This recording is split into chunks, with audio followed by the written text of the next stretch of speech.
यह कहानी एक दिव्यांग राजा की है जिसके राज्य में कोई भी परेशानी या समस्या नहीं थी। सभी लोग उस राजा से बहुत खुश थे और ऊपर वाले से धन्यवाद करते थे कि इतने अच्छे राजा को उनकी जिंदगी में भेजा है। वह राजा दिव्यांग था, उसकी एक आंख नहीं थी और एक पैर नहीं था, लेकिन फिर भी राजा को इस बात का कोई मलाल नहीं था। एक दिन राजा अपने महल के गलियारे में घूमते हुए अपने पूर्वजों की लगी तस्वीर को देख रहा था और सोच रहा था कि मेरे पिताजी इतने शूरवीर थे, उनके पिताजी इतने शूरवीर थे, हमें इतने शूरवीर खानदान में जन्म लेने का मौका मिला। यह ऊपर वाले का धन्यवाद है। राजा ने सभी चित्र को देखते हुए आखिरी चित्र तक पहुंचा और फिर उस खाली जगह को देखा तो वह चिंता में पड़ गया, क्योंकि उसे मालूम था कि अब यहाँ वो तस्वीर लगेगी जो उसी की लगेगी। लेकिन राजा को इस बात की चिंता नहीं थी कि वह मर जाएगा। चिंता इस बात की थी कि वहाँ जो पेंटिंग लगेगी वो कैसे लगेगी। राजा का एक आंख और एक पैर ना होने की वजह से वह चिंता में पड़ गया और सोचने लगा कि इस गलियारे में इतनी शानदार पेंटिंग लगी है, लेकिन मेरी एक आंख और एक पैर ना होने की वजह से मेरी ही तस्वीर सबसे खराब लगेगी और सबसे भद्दी दिखेगी।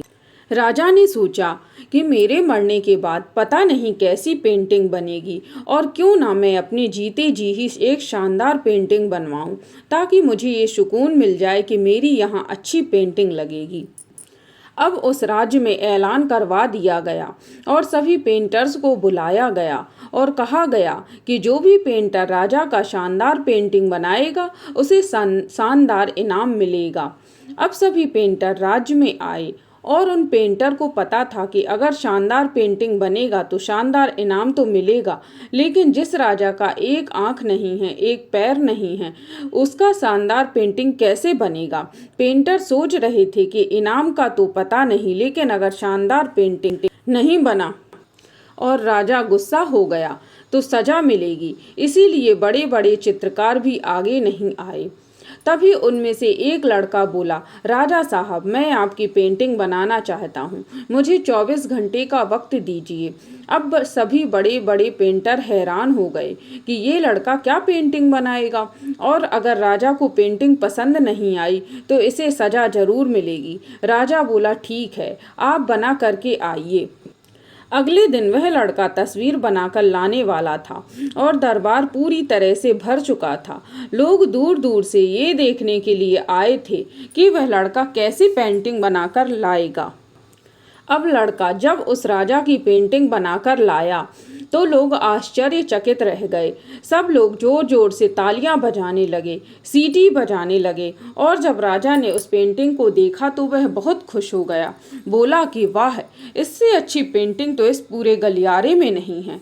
राजा ने उस लड़के को बहुत सारा इनाम दिया। अब आप सोच रहे होंगे कि उस राजा की क्या पेंटिंग बनी होगी जिसकी एक आंख नहीं है और एक पैर नहीं है। कैसा पेंटिंग बना होगा। उस तस्वीर में लड़के ने उस राजा को एक घोड़े पर सवार किया था। एक साइड से उस राजा का एक पैर दिख रहा था और राजा तीरंदाजी करते हुए निशाना लगा रहा था, और निशाना लगाते वक्त एक आंख बंद हो जाती है, और उस लड़के ने उस राजा की वही आंख बंद की थी जो राजा पास नहीं थी। इस तरह से उस लड़के ने राजा को निशाना लगाते हुए घोड़े के ऊपर सवार दिखाया, जिससे एक आंख बंद और एक ही पैर दिखाया, और इतना शानदार पेंटिंग बनाया था कि वह अब तक की सबसे सर्वश्रेष्ठ पेंटिंग थी। उस लड़के के सामने भी चुनौती थी, संकट था, लेकिन उसने सकारात्मकता का साथ नहीं छोड़ा। जिंदगी में आप भी जिस भी मुकाम पर हो, जिस भी संकट में फंस जाएं, जिस भी स्थिति में हो, अगर आपने सकारात्मकता का साथ कभी नहीं छोड़ा तो यकीन मानिए आप उस संकट से बाहर निकल जाएंगे। जिंदगी में उम्मीद का साथ मत छोड़िए, क्योंकि जिसने उम्मीद का साथ छोड़ दिया तो फिर जिंदगी उसका साथ छोड़ देती है। हर पल सकारात्मक रहिए, खुश रहिए, ऊपर वाले के आशीर्वाद के साथ और अपनों के प्यार के साथ, अपनी अच्छी और सच्ची मेहनत के साथ कर दिखाओ कुछ ऐसा कि दुनिया करना चाहे आपके जैसा।